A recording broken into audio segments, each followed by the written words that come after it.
Hi there, and welcome to this episode of the Everyday Millionaire Mindset Matters podcast, where I'm joined by my wife, Olympic mental performance coach, Steffany and Patrick. In these episodes, Steffany and I have a conversation about the different aspects of what we refer to as Mindset Matters, because we believe that for those who are awake, we are living in and through the most impactful time in history. Your view of the world is the filter for how you will experience the evolution and changing dynamics of it. Our intention is to provide you with ideas, nutritious food for thought, and some tools that you can use to help you in being your greatest self and living your best life. Listen in, enjoy. Hey folks, welcome to the Everyday Millionaire Mindset Matters. Steffany. Hey, hon. So, couple of crazy weeks. We've been busy, so we did a throwback Thursday. But in amongst all that, what I was talking about crazy, somebody tried to take Trump out, and then just as of yesterday, Joe Biden stepped down. He's not running for president because he's not competent, or he can no longer do that, but he can still be president in the interim. I don't know. It's pretty messy out there.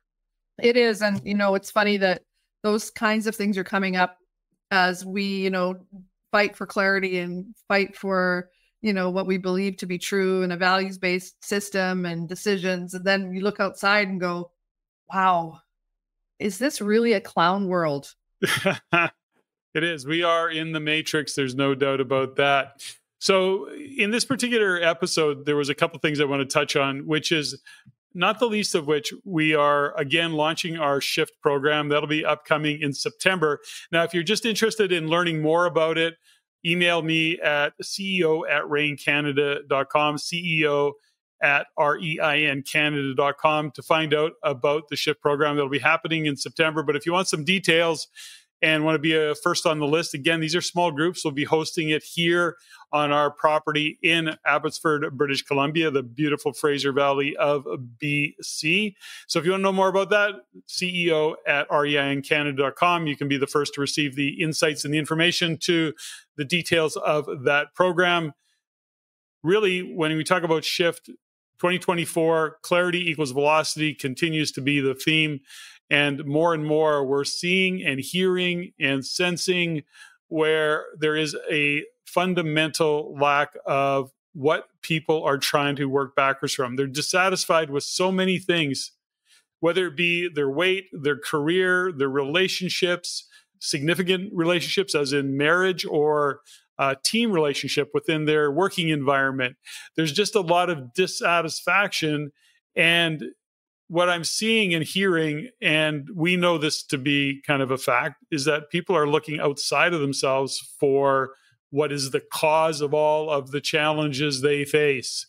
And for this particular podcast, I'd like to kind of go into some of the layers and some of the thought processes that we engage in, and we, talk about what we coach, those kinds of things. But it really is about what are we seeking clarity about? And that's kind of where I'd like to go with that. Before we get started and I start to ramble on anymore, any comments you want to make along the way?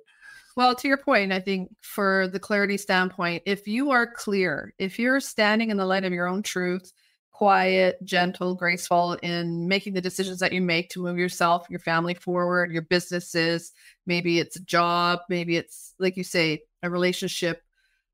If you're clear, the people around you will feel comforted and safe and connected to you. And when you're not clear, that's when things get really bumpy. That's what it is. When I'm not clear, things get bumpy around me and people can't support me. They don't know how to, if it's a friend or family member, or if it's a contractor, staff, they don't know where they stand. So I think a lot of what's happening in the clown world is designed to keep us unclear. So Mom always said, do the opposite, not the obvious.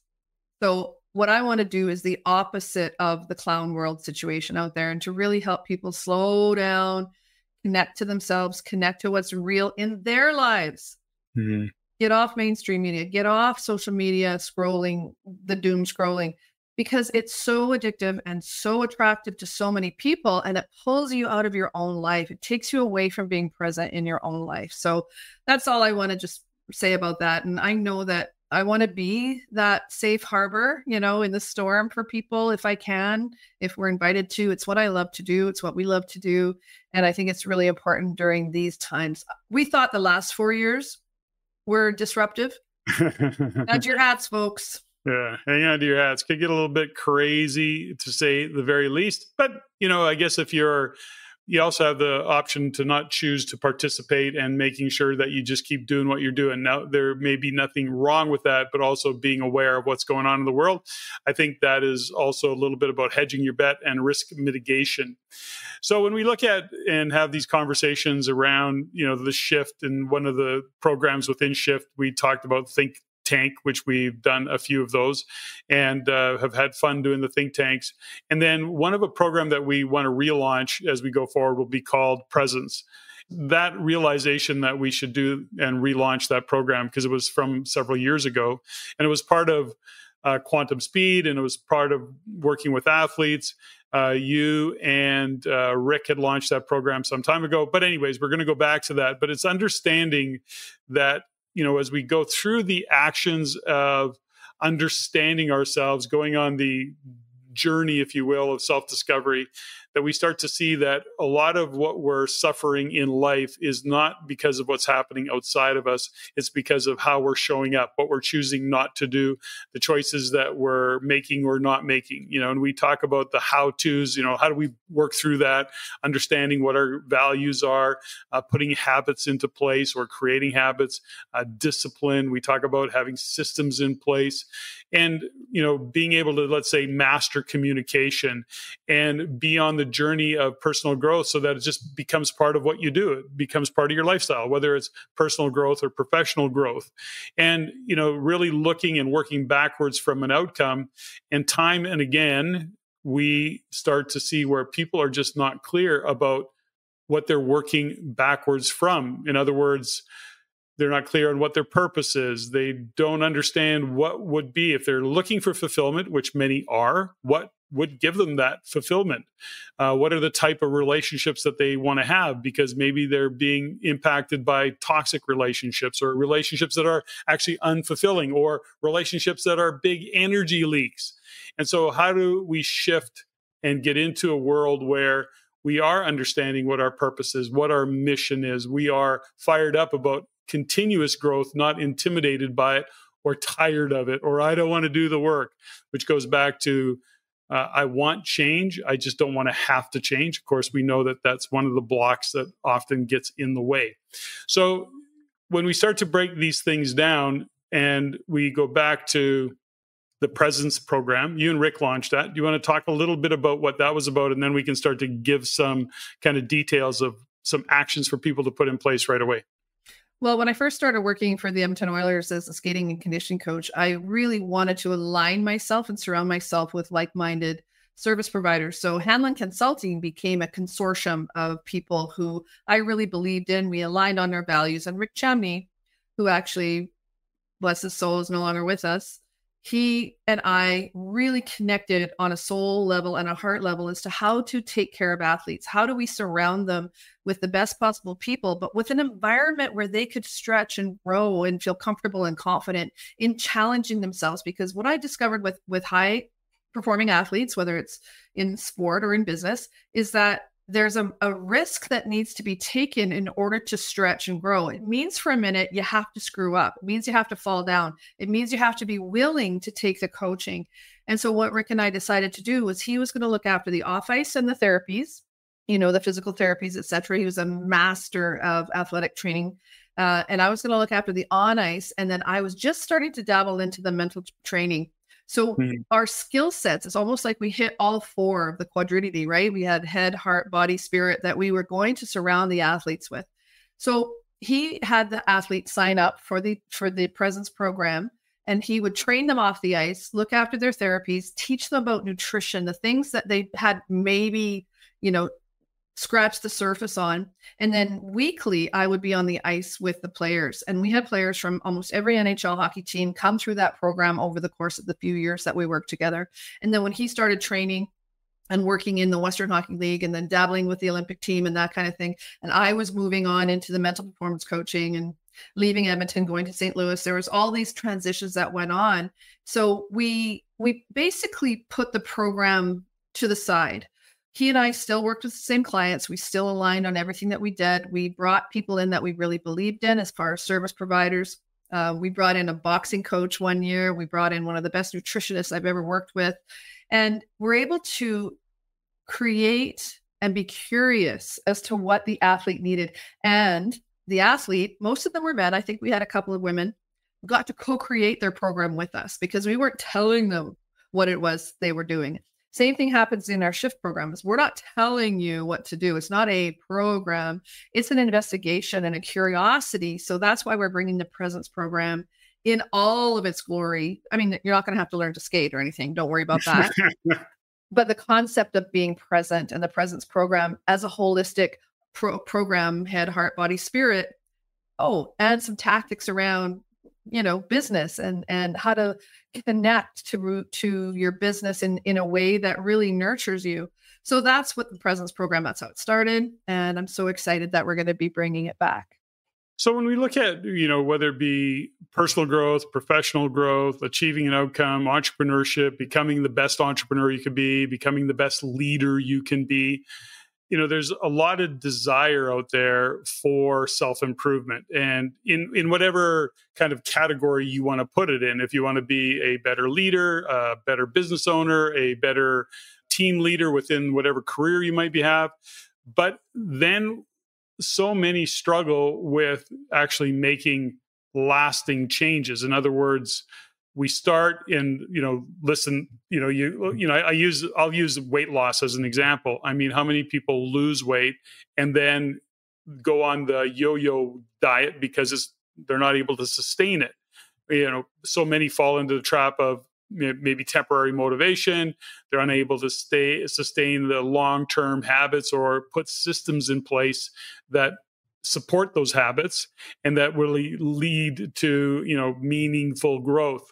So when you look at what you see with in that context where people kind of yo-yo up and down in whatever category they have, do you see a consistent pattern or something that you would share that's saying, yeah, this is something that I notice? Again, it's, we used to say about the workshop junkies where they would come to the workshop, get high on coffee and, it's a weekend of blah, blah, blah, blah, blah. And then they get stuff started and then they never finish. So there's some temporary motivation, if you will, or inspiration. But how do you see sustainability? How do you kind of view it? I mean, there's tactics and strategies in that, but what's your overview of that? Well, we used to call it the caffeine high, right? Because people would leave the workshop and then they would crash afterwards. And then all the money they spent and the time on these gurus, for example, was basically lost. But in the moment they got that short-term dopamine hit or whatever it was they were seeking, there was all this knowledge and coming into them. But then if you don't have the container or the capacity to understand or to understand how you're going to translate that into your day-to-day life. And that's what the biggest thing I find the difference is that I don't start with a client or we don't start a program without doing a bunch of pre-work. We really get them into a state where they understand that when they are in our presence and we are working together, we're collaborating, we're working together, and we're communicating in a way that we are creating together, but it's co-creating. It's their life. So what I think we've done brilliantly over the years, and in my humble opinion, is to create environments where people are in charge of creating what it is that they, A, want to get out of it, and B, how they're going to sustain it once they leave. So we do some follow-up calls, coaching calls after the workshops, etc. So that's the biggest thing, is that we're not just saying, here, buy this. We had a comment on one of our, I forget, one of the social medias is like, and it wasn't somebody that we knew, obviously. They're like, why would people pay money to a couple of motivational speakers to get a high for a weekend? And like, what are you going to get out of it? Just go read a book or just, and I was like, wow, think about the mindset of that person that was making that comment. That he has no idea who we are.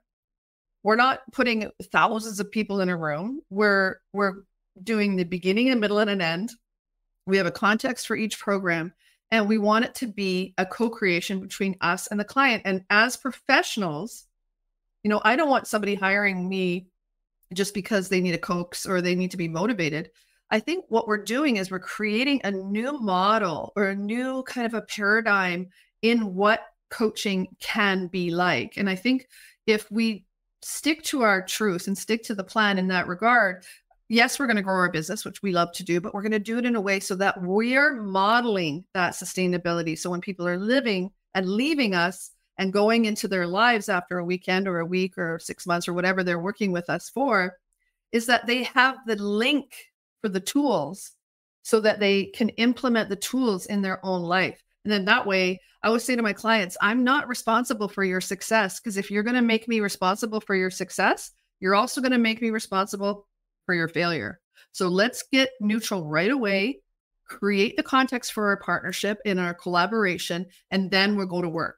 But I also have found over the years is that the beginning part of this work can be really bumpy.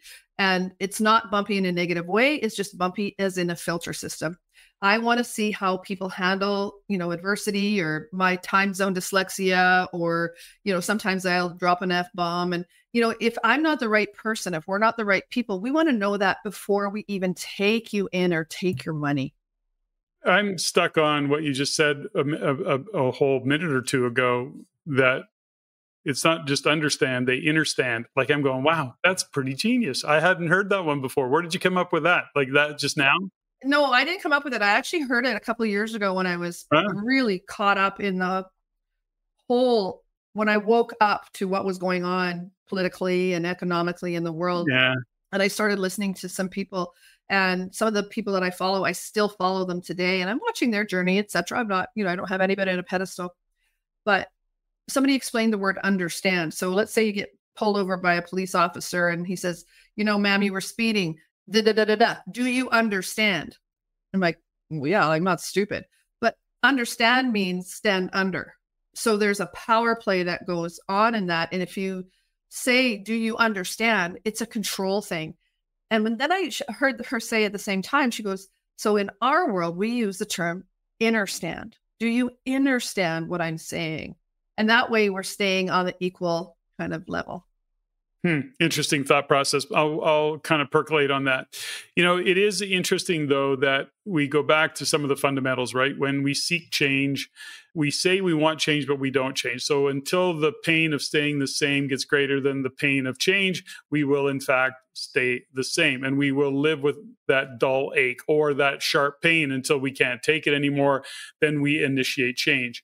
When we start to do this body of work, you start to unpack and look at what the future could hold. And then you start being more intentional about it, so that the change is, in fact, something that you embrace. It's something you want to do because you're working backwards from a clear outcome. And I think that's really important to kind of wrap our minds around always, is that to really start to make these kinds of shifts, you have to at least have an outcome that you're working backwards from, so that you can, in fact, take the action. But something that you said, I think there's a lot of things that show up for people, is that they don't want to change. Again, we've had these conversations before because of the fallout, because all of a sudden the people around them are pushing back. The people around them are uncomfortable because they were comfortable with how you were being. And whether that be a significant other, friends, family, all of a sudden you're on this maybe a whole different journey, or you're into a different conversation that makes them uncomfortable. So then you're uncomfortable. That's also part of what gets in the way of people making these changes and having lasting change, because they get drawn back into those relationships. And so this goes back to, what is the environment? What is the culture? What are the conversations that you're having? Are you the smartest person in the room, or are you the dumbest person in the room? And I have shifted from a point in my career where I felt that I needed to be the smartest person in the room, to now I'm going, oh, the last thing I want to be is the smartest person in the room. Exactly. As a matter of fact, I would embrace being the dumbest person in the room. And so I'm happy to be that way. I want to share a couple of wins along the way. So you and I have shared many times where, after reading the book, The Gap and the Gain, one of the things that we started doing with friends and family, and before we break bread with our chosen family, for example, we'll have a conversation. What was your win today? Or what was your win this week? So we carry that forward. And And within the real estate investment network, within the RAIN team, we have some international, of course, team. Now, our international team is primarily located in the Philippines. So every Friday, the team gets together and we end the week and we have conversations. How was the week? And one of the things on the list of things that we talk about is, what was your win for the week? Now, this week on Friday, I'm saying, okay, what was your win? Who wants to go first, right? Like, let's go around the table. And I'm calling people out and everybody's being a little bit kind of soft. And I'm going, what the heck is going on? I'm going, guys, you got to have had a win this week. You know, it's a bit slow this time of year, just the nature of the business. We have down times. But I said, make it personal. I don't care. I want to know what your wins were. And I'm trying to bring energy to the team, and they're being a little bit soft, and it's okay. But anyways, so I think I called out Micah, who is my executive assistant, manages my calendar. It's awesome. And she goes, well, you know, I do listen. And, you know, since I've been part of RAIN, I've been listening to you and JG about getting off the sidelines and about investing in real estate and what that means. And I think Mike has been with us over, I think, 5 or 7 years. I've lost track. Yeah. But my point is, guess what? She had bought a piece of property. I go, what? Are you kidding me? Like, when were you going to share that? And Wow. she giggles, you know, she laughs. And so she had actually built their home, set it up, went through the whole construction process.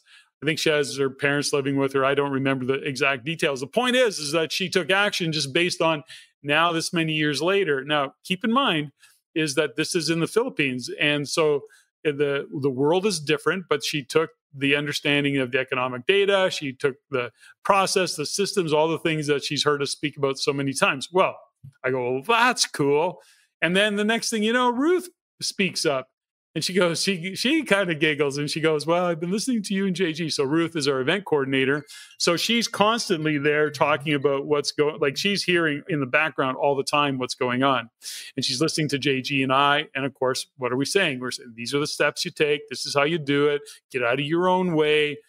Take action. Look at the data. Don't get in the emotion. And what does she do? She's not only did a very smart pre-construction deal. She did that. She also went on to buy another primary residence. So I go, wow, you guys, this is so awesome. When are you going to tell me all this? What the heck? And they're all kind of giggling. And then the next thing you know, Jamie, who's our video producer, she speaks up and she goes, well, Patrick, you know, I helped you do all those master classes and video all those master classes and all that stuff. And I just couldn't. Like, how could I not do something? So she has taken action. So I'm just like going, wow. Holy cow. So, you know, as you know, it certainly lights us up when we can make that kind of a difference. And when we make that kind of difference with the team, it's pretty exciting. And so we had lots of wins that this week in that regard. I was in Edmonton. I was talking to the pro skate team and the guys, and they're doing some cool stuff.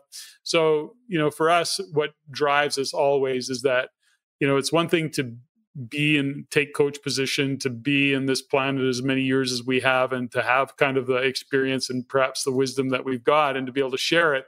But it just takes it to a whole new level when our teams, even our clients, when they share in their wins, because it goes, yes, you know, that really is what our purpose is to make a difference and help people go. So anyways, it was kind of a cool week and it was exciting in that regard.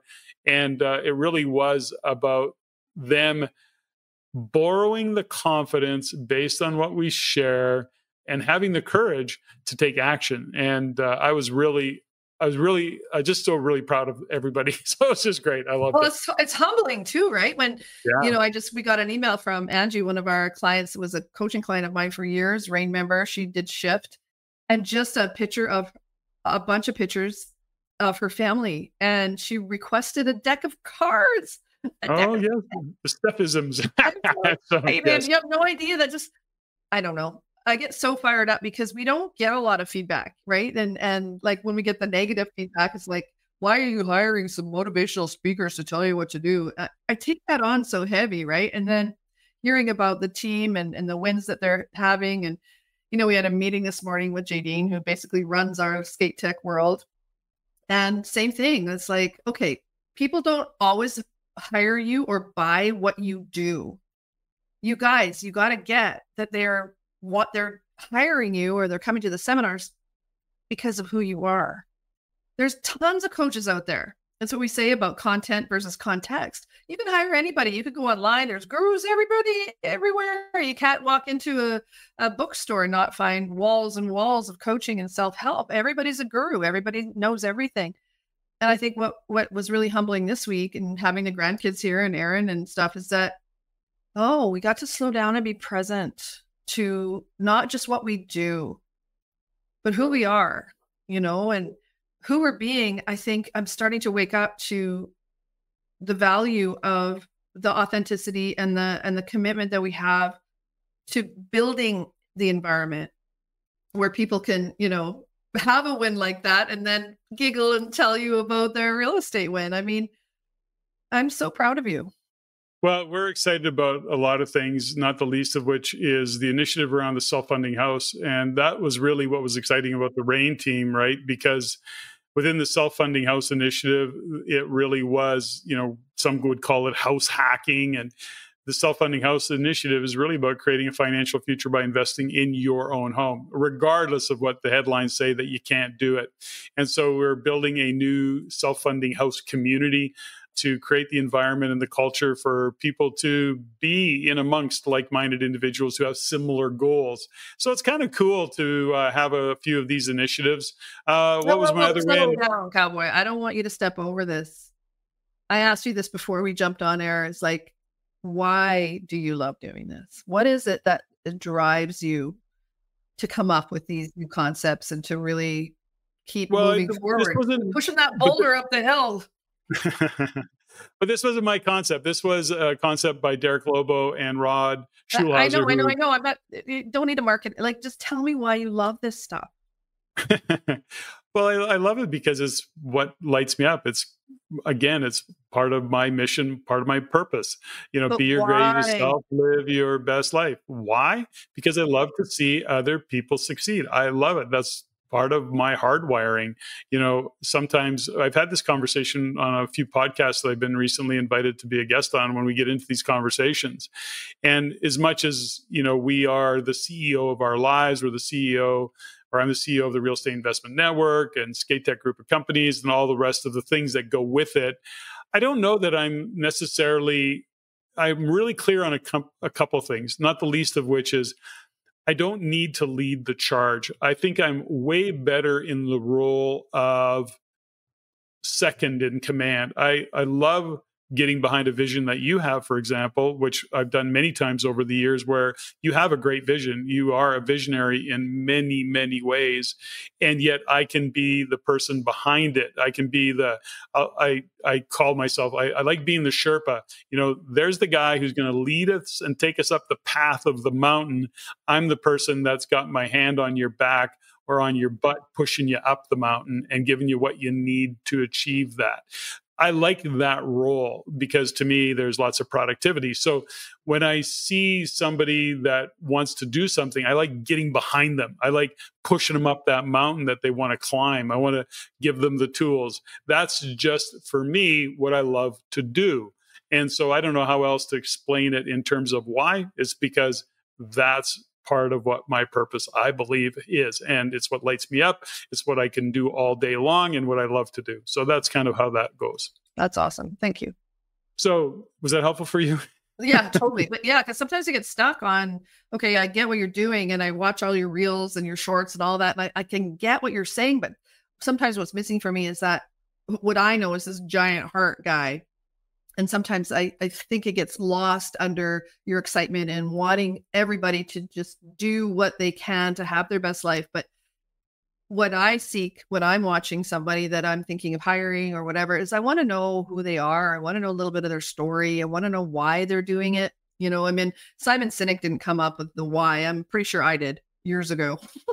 If you don't lead with your why, then it's really hard for people to understand the how and the what and the, where and all that kind of stuff. But, when you flip the why in the middle inside your heart space, people resonate with that. I find they do. And I know that my practice over the years has grown because there's just a place where that truth of who I am has to come through in my coaching or I'm just like everybody else. Yeah, I think there's there's a fundamental is that, for me is understanding what drives me. And, even with my men's shift group, I, Jason, David, Mark, I mean, all the guys, they're like, I love being able to support them in moving forward. They're being hugely courageous. They're doing some really, really great work. They're working hard. They're stretching. And for me, when I start to see and recognize the wins, when we started this program, the Shift Men's Group, many months ago now, Almost a year ago now. yeah, I think, well, not a year. I think it's been 8 months or 9 months ago, whatever. Like I get to see their development, if you will, where they started. Because of course I'm hearing their conversation where we started and what's in their way then compared to what's in their way today. The conversations we're having today versus the conversations we were having when they first started. So I get to see their evolution, their development, if you will, as men. And it really is inspiring for me as well. And when I start to see their journey and see that they're making progress and they're getting their wins along the way, and none of it's perfect, none of it's easy, but they're doing some really, really cool stuff. So for me, again, that's kind of inspiring. That's what gets me out of bed in the morning. That's the kind of work that I love to do. And it's like in the world of RAIN and supporting real estate investors in creating a financial future, of taking action. And so with the self-funding house, it's a great initiative. Number one, it's a huge problem in Canada. Well, it is everywhere, but let's just talk about Canada. And many believe that they can't get through the problem. And I'm here to say, no, you can. And we're here to solve the problem. And so in working with Rod Schulhauser and Derek Lobo and the Self-Funding House Initiative, that was an opportunity that got created because of who I am, which is that guy that wants to help people create a financial future, and using real estate as one of the tools. So a little bit long-winded in that, but I think it's an important context to give people. No, it is. And you make a good point, is that we're being told, or through the government or the mainstream media, that, house pricings and the bubble in Toronto and Vancouver, it's impossible. And you know what? There's always going to be a real estate winter. This one's really dark. For a lot of people, it could be with the mortgage rates, interest rates, how hard it is now. This new rental thing that's happening in BC is drawing people out of this market. And I think, based on your passion and your commitment, I think there's going to be ways to reframe a lot of the things that are happening externally. Like the NDP government in BC they're absolutely ridiculous. Now it's 4 months to, give notice to a tenant, and et cetera. And yet you can only qualify for that mortgage rate for 3 months. 90 days. Yeah. 90 days. So they're doing things without thinking. But if we do the opposite, not the obvious, don't freak out, but do the opposite and go, how can this work? What do I need to do? How can I take advantage of the knowledge and the community and I look at the former RAIN members that you've been running into, whether it's in Toronto or in Vancouver at different events you're going to. There's a world of knowledge out there.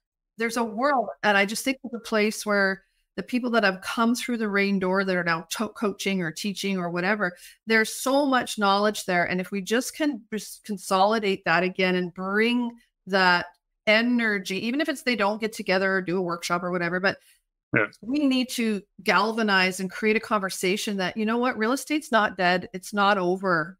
We got into Bitcoin and we're into the stock market, and we've done things over that we've screwed up and we've had great wins. But we've also tended to do the opposite of what the mainstream is telling us, So I think that with the Self-Funding House and our programs that we're doing right now, it's weird. Sorry, it's not, I don't want it to sound like a sales pitch. We were talking about the Presence program, but I think as this kind of weaves around, it's like, okay, so that is about being present. That is about understanding and knowing who we are and what our contributions, staying in our lane, right? Not trying to be all things to all people, not panicking, not trying to throw shit at the wall to see what sticks, but just slowing down, stepping back, and then creating that environment for people, for clients, for people to come in and go, okay, I just need to take a breath here. I need to find a way to get present. Maybe, you understand meditation or prayer or whatever that is, that to calm the physiology. Maybe you don't. Maybe it's a walk in nature. Like, When we start to really expand our programs, and we have this beautiful property out here that we're going to be sharing more and more, is that is going to grow itself, because what's missing right now, I think, are spaces where people can be truly who they are, be present to their fears, be present to their wounds, to their traumas, to their vision, to their goals, and start to rebalance that again in our nature. I'm dealing a lot with some COVID PTSD with athletes that are injured, either from the vaccine or from whatever. But so when you start to look at the realities of where we are, I don't want to have my head stuck in the sand. And that's what circling back to what we talked about earlier, is that I want to be aware, and I want to help people create awareness as to what's true for them, and not stick their head in the sand and not say a certain narrative is right because I believed in it my whole life. Well, what if I'm wrong? What if you're wrong? What if let's create an environment where we can talk about what if we're wrong and support each other in that. So I don't know where I was going with this, but it really lit me up. Okay, I have no idea where you're going with it either. Something that showed up from you that you said, though, there was a time in our lives, in our career, where somebody would say problem, we go, no problem. Problem, no problem. Problem, no problem. No problem. That was a response. We got a problem. Problem, no problem. And so ultimately, when we look at, as entrepreneurs, what's our job? And that is to solve problems. And I think every day we have to have problems to solve. That's really where the growth is. That's where the resistance lives. So problem, no problem. And I'll leave it on that note. Steffany, I think we covered a lot of ground. Hopefully there's some good insights in here for our listener. And thanks for listening. Steffany, thank you. That was fun. Ladies and gentlemen, thank you for listening. If you found value in the podcast, please take the time to rate and review and share with others. Share with your friends. As it is my goal to always improve and to provide the highest value for you, the listener. If you have any comments, suggestions, or questions you'd like answered, please email me at ceo@reincanada.com. That's ceo@reincanada.com. I look forward to hearing from you. And until next time, Patrick out.